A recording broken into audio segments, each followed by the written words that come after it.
Hi, thanks for clicking on this video. Today, I will show you how to find Instagram Reel templates quickly. Make sure to subscribe to Fix It for more tutorials. The first method to find a template on Instagram is to go to Instagram app. I go through Reels section, you can see a Use Template button.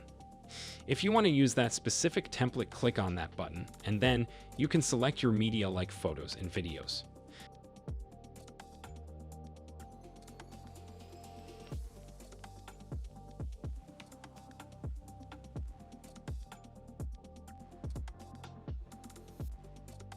But if you don't see the Ease Template button anywhere, then you want to open your Instagram Reels camera, and the Templates button should be somewhere at the bottom, or you should see it when you open your gallery. As you can see, my button is right here.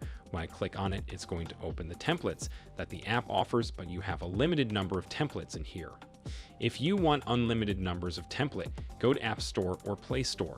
Search for Canva. If you don't have Canva installed on your device, it's absolutely free for both iOS and Android devices.